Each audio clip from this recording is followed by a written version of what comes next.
Karibu sana kwenye session yetu ya C Podcast ambapo tumekuletea mada motomoto tukiwa hapa Kile Studio. Leo bwana, tuna mgeni wetu hapa katika kipindi chetu na nadhani tutazungumzia mada ambayo ni hot sana katika siku hii ya mwanamke duniani. Tumekuletea mada hii ambayo itakusisimua lakini pia itakuacha na maswali sana. Niko na mgeni wangu ambaye atatusaidia kwenye kuchambua hii mada hapa ili tupate ufafanuzi na maelezo ya kutosha kila mtu aweze kuelewa. Karibu sana, ujitambulishe na watu wakujue kwanza kabla tujaendelea. Asante sana. Kwa majina anaitwa Dennis Charles Kilenza, ni mchambuzi mahiri kabisa katika mambo yanayohusiana na jamii. Na nikushukuru kiongozi kwa kunipa nafasi ya kuja kueleza nini ambacho nimedhamiria kutoa katika. Sasa leo bwana, tulichokuitia hapa studio yetu ni kuwekana sawa. Kwa jamii yetu kuna vitu kwenye hii siku ya wanawake duniani. Kuna kitu ambacho kwenye jamii yetu kimezoeleka sana na kimekuwa sana. Tunataka tupate ufafanuzi kwa kipindi hichi ambapo dunia ya utandawazi lakini dunia imeendelea. Zamani tulikuwa tunasikia ile kwenye mafanikio ya mwanaume basi kuna mwanamke nyuma yake. Mwanamke alikuwa na stand kama msaidizi hivi. Sasa kwa jamii ya leo inaonekana kama si msaidizi tena. Si msaidizi au ndiye mfumo kwa sasa? Okay, sawa. Tuweze kumuelezea kwanza mtazamaji nadharia ya mada na hiyo kisikia kwamba mwanamke si msaidizi kwa sasa, ndiye mfumo. Tumueleweshe vipi mtazamaji wetu aweze kuelewa kwanza? Labda niweze kuelezea kwa undani zaidi ili kila mtu anayenitazama sasa hivi apate kuelewa nini ambacho tunamaanisha maana ya msaidizi au si msaidizi. Kimsingi kwa mujibu wa tafiti zangu ambazo nimejaribu kuzifanya takriban miaka miwili, nimekuja kugundua kwamba mwanamke si msaidizi, ndiye mfumo ambao unaongoza jamii kwa maana moja na nyingine. Sasa kuna mtu anaweza kanambia kwa nini mwanamke si msaidizi? Unamaanisha kwamba kwenye tafiti zako sasa hizi ndio umegundua hivyo? Yes, sio msaidizi. Si msaidizi. Lakini labda niweze kufafanua ili watu waweze kunielewa. Kufafanua utafiti wako unafafanua baada ya hichi ambacho kipo. Nafafanua neno baada ya neno. Sawa. Tunaposema msaidizi, tafsiri yake ni kwamba ni kitu ambacho kinakuja kusimama ama kinakuja kuongeza nguvu kwenye kitu ambacho tayari kipo. Kazi au mtu whatever, sivyo? Kwa mfano labda hata katika ngazi za kiofisi unakuta kuna kiongozi lakini kuna msaidizi. Ina maana kiongozi tayari amekwisha kuwepo. Kwa hiyo tunaposema msaidizi manake ni mtu ama kitu ambacho kinakuja kuongezea nguvu kwenye kitu tayari ambacho kipo tayari kinafanyaje, kina exist. Sasa tunapomzungumzia mwanamke tunaposema kwamba si msaidizi, tafsiri yake ni kwamba mwanamke si msaidizi kwa maana ya mtu wa pembeni. Yaani kwa maana si msaidizi kwa maana ya mtu wa chini, kwamba kama ni conductor basi ametoka kwenye ukonda sasa hivi anashika usukani. Exactly. Kwa hiyo tunaposema si msaidizi hatumaanishi kwamba mwanaume akiwepo, nazungumza katika ngazi ya familia, kwamba mwanaume akiwepo kila kitu kinaweza kwenda. No, haipo hivyo. Tunaposema si msaidizi kwa maana ya mtu wa pembeni. Kwa maana labda mtu wa ziada, kwamba hata asipokuwepo mambo yote yanakwenda. Kwa hiyo tunaposema si msaidizi kwa maana ya mtu wa pembeni. Ni msaidizi niweze kuelewa hapa mgeni wangu. Kwa maelezo yako uliyosema kwamba mimi niliamini kwamba yani mwanamke sasa hivi anashika hatamu. Yani wanaume tumerudi nyuma, wao wameshika hatamu. Unajua tukirudi katika imani, maana imani za dini zetu wa Islam pamoja na Wakristo, Mungu amemwelezea mwanamke katika njia, yani katika mambo mengi sana. Yani Mungu amemwelezea mwanamke kwa upana zaidi. Kwa wale ambao wanafuatilia vitabu vya imani kwa hizi dini zote mbili wanaweza kuwa wananielewa. Naposema si msaidizi kwa maana ya mtu wa pembeni, ni kwamba bila mwanamke katika familia mwanaume anakuwa bado hajakamilika.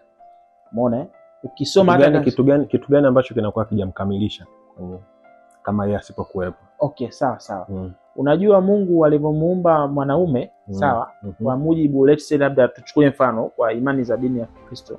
Kuna moja ya mstari katika Biblia unasema wakati Mungu anamuumba mwanaume Adam, alisema kwamba si vema mtu huyu, akata anamuumba mwanamke, akasema si vema mtu huyu awe peke yake, akamtafutia msaidizi, bali si vema mtu huyu awe peke yake, bali akamfanyia msaidizi wa kufanana. Kwa sasa wewe kwa mujibu wa andiko hilo ulitoa, anasema mwishoni akamfanyia msaidizi, lakini sasa hivi wewe una support kwamba mwanamke si msaidizi, ndiye mfumo. Lakini maandiko kumbe unavyotupa rejea hiyo, maandiko amesema amemfanyia msaidizi. Yani bado nataka tuendelee kueleweshana hapa, mtazamaji aelewe. Sawa. Hiyo kwamba si msaidizi, wakati aliyetuumba anasema akamfanyia msaidizi. Si msaidizi kwa maana ya mtu wa ziada. Naomba tuelewane hapo. Ni msaidizi anayekamilisha ukamilifu wa mwanaume. Kama kipi anakikamilisha kwa mwanaume? Anakikamilisha kwa sababu hata ukiangalia mstari unavyosema si vema. Si vema, na maana Mungu wakati anamuumba mwanaume aliona kuna baadhi ya mapungufu ambayo mwanaume anayo. Kwa hiyo akasema kwamba si vema mtu huyu tupate nadharia ya mapungufu ambayo yalikuwepo akatengenezewa msaidizi. Mimi kama mwanaume, mapungufu gani ambayo unahisi sasa hivi yalitengenezewa mwanamke, lakini sasa hivi tukiangalia kwenye nyanja ya familia, mapungufu hayo ambayo tunayaona mwanamke anayakamilisha? Ni msaidizi anayekuja kukamilisha mfumo wa maisha, sawa, ya jamii nzima. Maana hapo tunazungumzia mwanamke na mwanaume, sivyo? Na tunafahamu kwamba mwanaume na mwanamke ni watu ambao wanategemeana, sawa. Leo ukipata mtoto, sawa, 90% kama sio 80 ya malezi, sawa, yanatengenezwa na mwanamke. Mwanamke ndo anayemtengeneza mtoto, ama anayetengeneza jamii ya kesho ile. Na maana tunavyosema anayetengeneza jamii, manake ndo mlezi mkuu.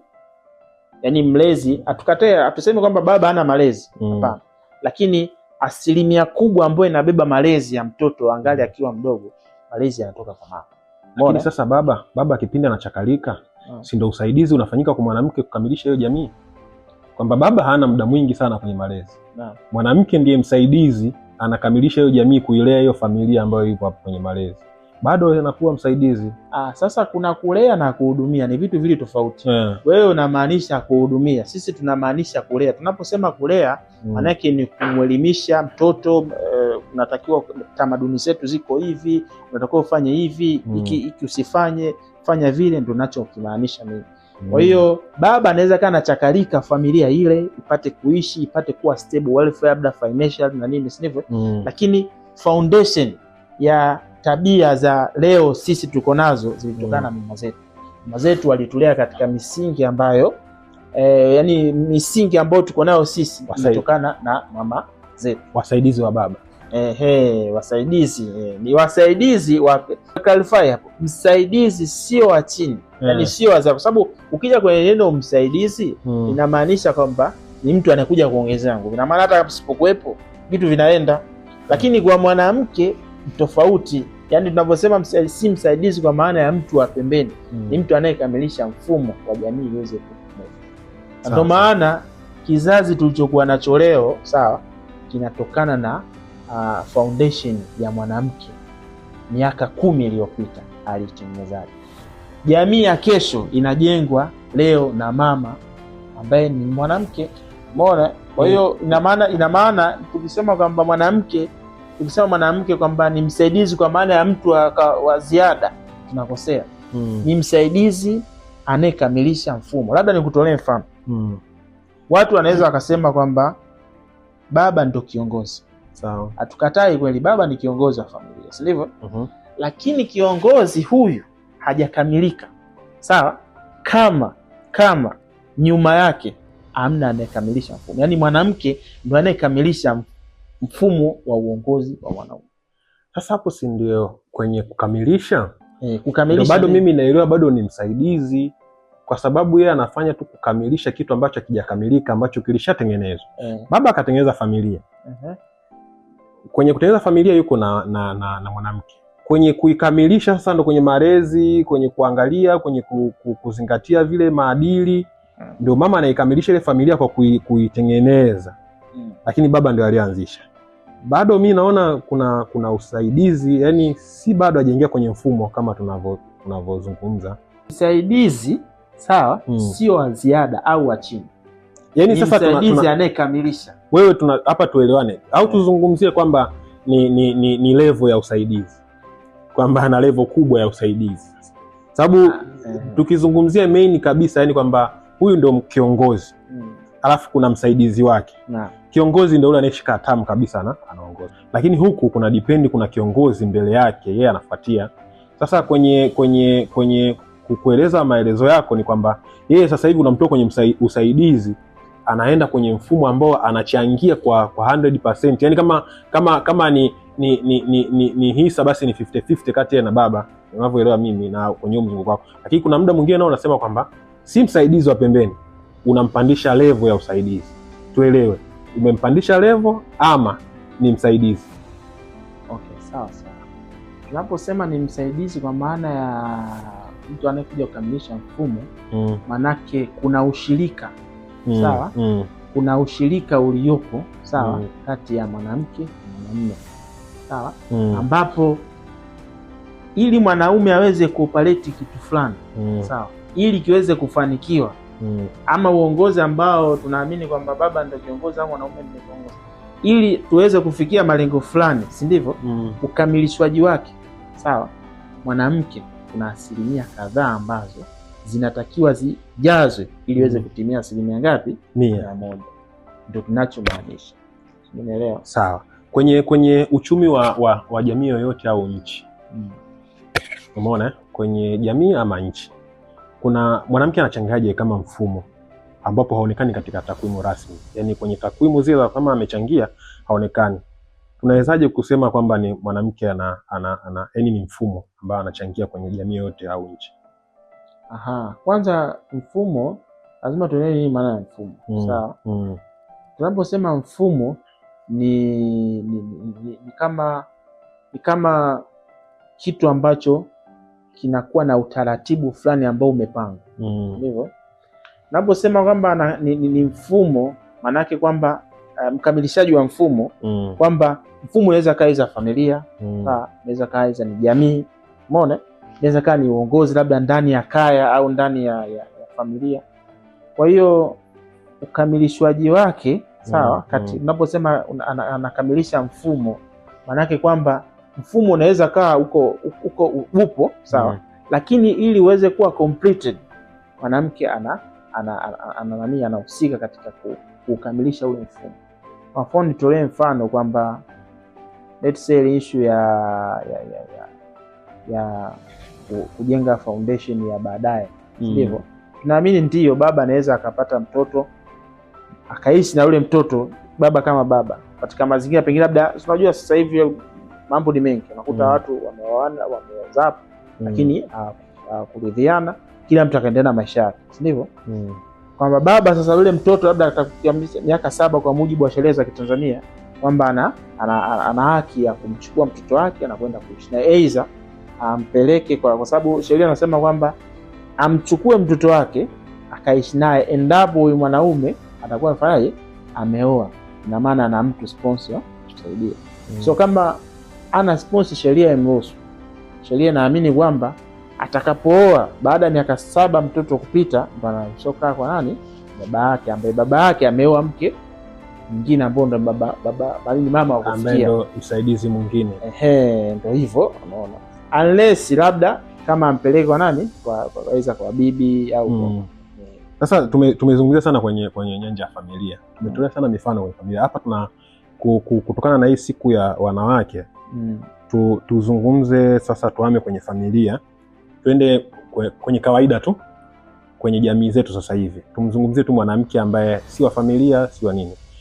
Tunasema mwanamke si msaidizi, ndiye mfumo. Tuangalie kwenye jamii zetu sasa hivi. Tuache sasa kwenye engo ya familia. Kwa nadharia na picha halisi ambazo ziko mitaani na aina ya wanawake ambao wako mitaani, tunaweza kusema si wasaidizi, ni mfumo katika jamii zetu ambao wanachangia kwa kiasi kikubwa katika kukua kwa jamii zetu. Aidha kiuchumi, kihali yoyote. Kwa hali tuliokuwa nayo sasa hivi ya wanawake ambao tuko nao. Sawa, nimekuelewa vizuri. Unajua wanawake tuliokuwa nao, kumbuka ni kizazi ambacho kilitengenezwa miaka hizo 10 ama 20 iliyopita. Ndivyo. Na foundation yake kama nilivyokuambia hapo awali, foundation yake imetokana na mama. Mama ndo anemtengeneza hata huyu mwanaume ambaye leo tunamuita mwanaume. Ametoka kwenye tumbo la mama na analelewa, atanyonya kwenye maziwa ya mama, atalelewa katika ule umri ambao sasa anaanza kujitambua na kuanza kuwa na hisia au fikra na nini, ametoka kwa mama. Kwa hiyo tunaweza tukawa tuna idadi kubwa ya wanawake kama unavyosema sasa hivi, lakini foundation yake ikoje? Bado unanirudisha tena kwenye familia. Mimi sitaki kurudi kwenye familia. Nataka kitu kimoja. Nawazungumzia wanawake ambao wanacheza chura, nakimbizana na watu wa mikopo. Kwenye jamii zetu, jamii yoyote ili ikue ina vitu vingi. Jamii yoyote ikue kiuchumi, kisiasa, kitamaduni, kimaadili, ina vitu vingi. Kuna fakta nyingi sana za kufanya jamii ikue. Usinirudishe tena kwenye familia. Kwa wanawake ambao tuko nao mtaani, tunawafahamu kwenye mitandao, wanashinda huko, fanyaje? Je, tunaweza hii kauli ya mwanamke si msaidizi ndiye mfumo, tunaweza tukaiapply kwao, tukathibitisha kwa kuangalia wao, mtu aelezee kwa wanawake wale ambao tuko nao sasa kwenye jamii zetu, kuthibitisha hii mada kwamba mwanamke si mfumo, si msaidizi, ni mfumo sasa hivi katika jamii zetu. Usinirudishe kwenye familia. Sawa, ndio. Lakini kumbuka, ni kurekebisha hapo.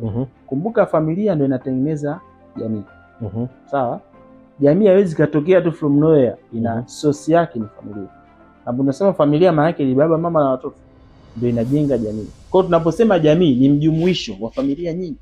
Sawa, maana yangu ni kwamba si msaidizi ndiye mfumo. Maana yake tukisema si msaidizi, ukiacha tu lengo ya familia, anatakiwa afanye vitu vingi sana kuisaidia jamii yeye kama mfumo ambao unajitegemea. Maana yake ni kwamba kama kuna changamoto ya njaa, basi mwanamke huyu ambaye sasa hivi ni mfumo asaidie jamii hiyo kutatua. Kama kwenye jamii zetu kuna tatizo labda tuzungumzie la wizi sijui kwenye mitaa yetu, tunaona wanaume ndio wengi, unakuta usiku ndo wanalinda, wanafanyaje. Maana yake tumekubali wao kuwa viongozi ambao ndio mfumo, lakini kutokana na hichi ambacho nakielezea kwamba mwanamke sasa hivi si msaidizi, ni mfumo, naye aingie kwenye mifumo hiyo ya uongozi sasa katika jamii zetu. Kama tukisema tunaenda kulinda mtaa yetu usiku, basi naye awepo. Kama tukisema tunachimba mitaro kuweka mita yetu salama, matiliko maji, basi naye aingie kwenye huo mfumo wa utengenezaji. Tunataka kwenye engo hii.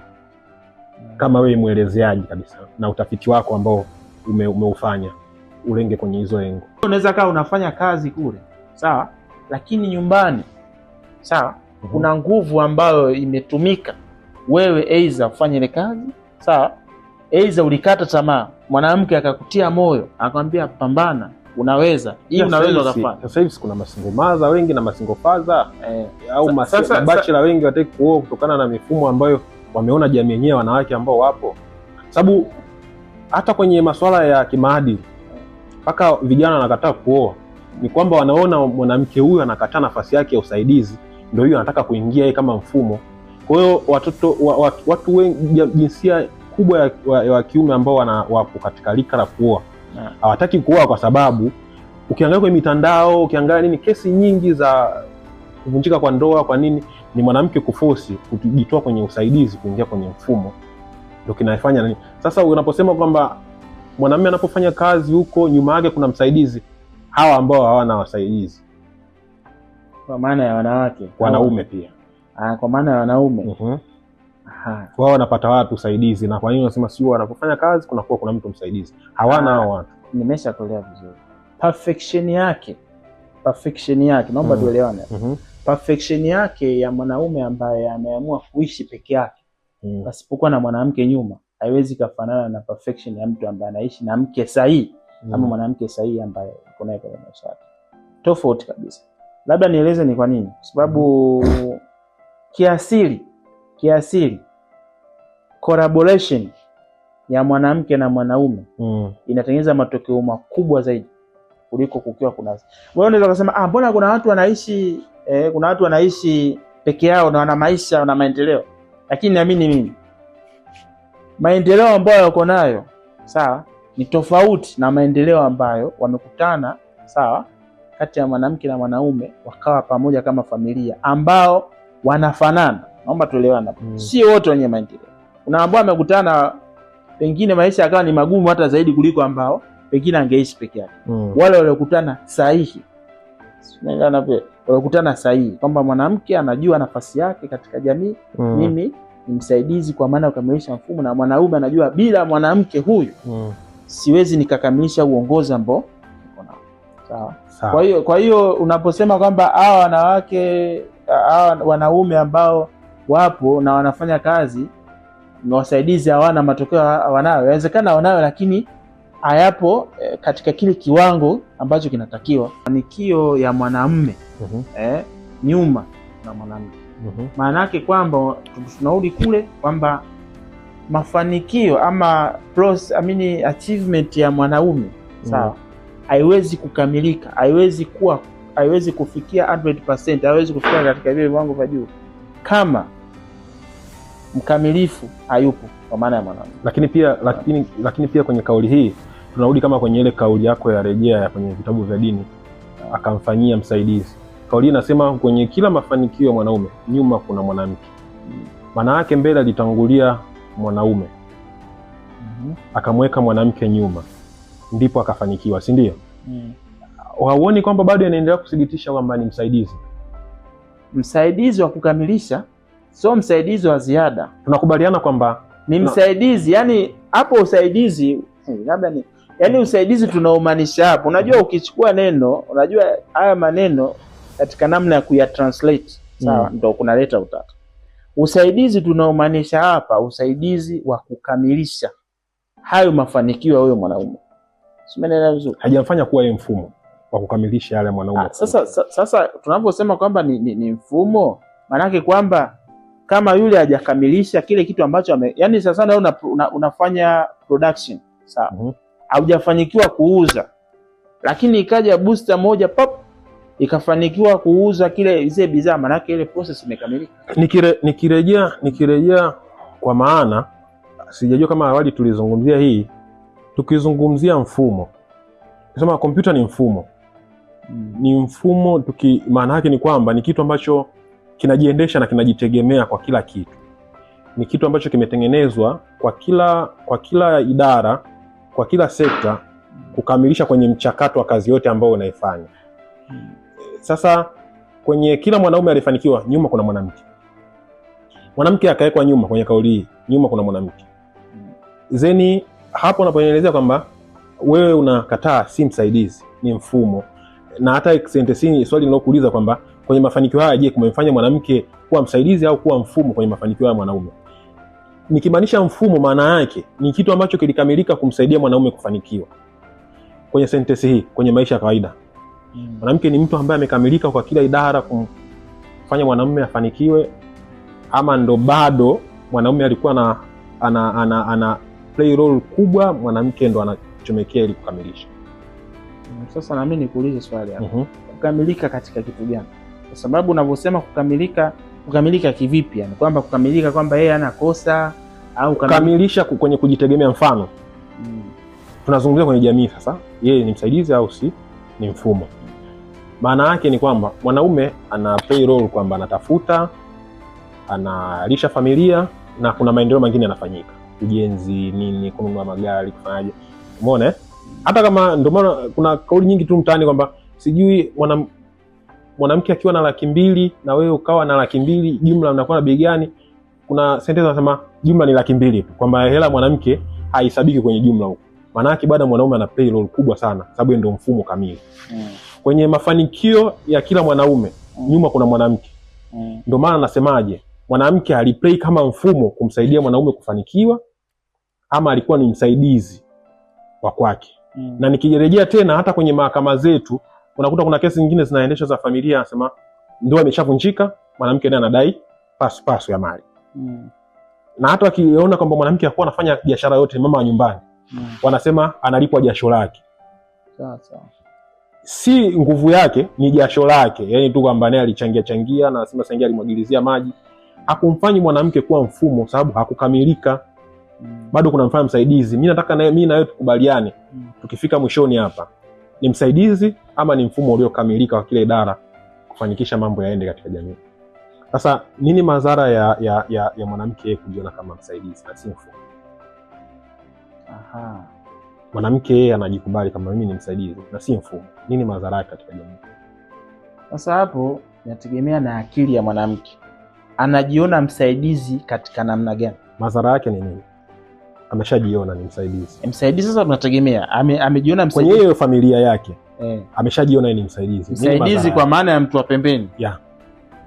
Sasa madhara yake amejiona maana ya kwamba labda nikuelezee ili upate kufahamu zaidi. Kuna yule ambaye anasema mimi ni mfumo, anashiriki kuchupa kwenye baadhi ya masuala ya kifamilia ya mume wake, kuwa karibu zaidi, lakini kuna yule yuko nyuma. Mimi kama tunavyosema kwamba mwanaume alifanikiwa, nyuma kuna mwanamke. Yeye akajiweka nyuma, hasogelei katika ule mfumo. Atoe ushauri wote, yani ni mtu ambaye anaamini ni mtu wa pembeni, yani mtu wa ziada. Madhara yake ni makubwa sana kwenye kama yapi? Madhara ambayo yanaweza kutokea kwenye jamii, kwanza inamtengenezea mwanaume ile naita mfumo dumu. Sawa, yani mwanaume ndio mwenye sauti. Yani mwanamke hawezi kuchangia chochote wala hawezi kushirikishwa chochote kama amejiweka katika mfumo kwamba bana mimi hawezi kuchangia chochote. Kwa hata akiona chochote kinachoendelea kwenye familia hawezi akatoa maoni yote kwa sababu anajihisi yeye hana sauti. Kwa hiyo italeta madhara makubwa kwa sababu nature imetengenezwa hivyo kwamba mwanaume ili ya proceed kutoka sehemu moja kwenda sehemu nyingine inahitaji pushing ya nani? Ya mwanamke. Kwa hiyo familia inajengwa na mama. Kwa hiyo mwisho wa siku familia haiwezi kuwa bora. Jamii itakuwa ni ajabu sana. Jamii itakuwa ni ajabu. Ukiacha jamii kuwa ya ajabu, kuna kitu gani kingine kwenye kiuchumi anaweza katika kiuchumi, hata mafanikio ya familia anaweza kama mabovu. Mwanamke anaenda kwa mganga kumweka sawa mwanaume wake. Ni msaidizi au ni mfumo? Sasa hapo ni mambo ya kiimani shida. Anasema nataka nimtawale mume wangu anisikilize. Anapambana awe msaidizi, anapambana huwa mfumo. Sasa huyo hali hayupo kote brother. Huyo ni mharibifu. Kwa sababu unajua ameshamtengeneza, amekuwa zambwalala mume. Anamsikiliza. Anakuwa yeye ni mfumo, mwanaume anakuwa msaidizi au yeye anaendelea kuwa msaidizi. Yaani hapo hayupo kote. Kote hayupo. Kwa sababu nikikwambia kwa sababu unavyoenda kumloga mume wako tayari unambadilisha ule mfumo wa akili yake. Anakuwa sio yeye ndo anachukua mfumo. Sasa yani anaweza ndio akachukua mfumo kwa sababu anakuwa yani mwanaume tena hana akili, inakuwa kama kuna shida gani sasa mwanamke akishakuwa yeye mfumo, mwanamume akawa msaidizi? Hapo matatizo basi. Kama yani hapo mambo yanaharibika kabisa. Yani hapo unabadilisha nature. Yani wewe asili unaibadilisha. Yani tuseme yani shingo imetengenezwa iangalie mbele. Wewe unataka iangalie nyuma hivi. Hakuwezi kuwa kuna direction. Kwenye hizo familia zipo mtaani tunasema yule mke wake amemtengeneza ndio ana sauti kubwa sana. Lakini tunaona na maisha pia. Hamna maisha. Yani hata kama maisha yapo, destiny yake. Tunaangalia destination. Maisha yanaweza kawepo mazuri tu, lakini je, mwisho wake uko? Tunaangalia destination yao. Yani unaweza kawa ndio ana magari lakini tunaangalia mwisho. Kwa hiyo hapa mwanamke anatakiwa awe na mipaka ya kuwa na kwenye mfumo. Asichupe sana mpaka akapitiliza. Ndio hivyo. Ameshakuwa mfumo wa mwanamke sasa umeshaingia, umechoka, umekwama. Kwa haraka hivi tumalizie, tuna dakika chache sana. Kukwama sasa, ukikwama hapo lazima kuwe kuna matatizo. Na unaposema kukwama manake tafsiri yake ndio tunarudi pale kwamba ameshindwa aidha kumshauri mume wake juu ya matatizo, ameshindwa kuwalea watoto katika misingi bora ya malezi, ndio kushindwa kwake. Sawa. Nikushukuru sana. Tulikuwa tuko live kabisa kutoka studio hapa za Kide Studio Kihonda Magorofani. Tuna joint hapa ya C Podcast, tuko na director Chame, lakini pia mimi ni mjukuu wa Mfaume. Tulikuwa hapa tunakuletea hii mada moto kabisa, lakini kutokana na muda hivi naomba tuishie hapa. Siku nyingine tukipata nafasi na maswali yenu ambayo mtatuuliza kwenye comment baada hii, tuandikie hapo afu tutaruka tena kwenye muendelezo hii. Shukrani sana. See you.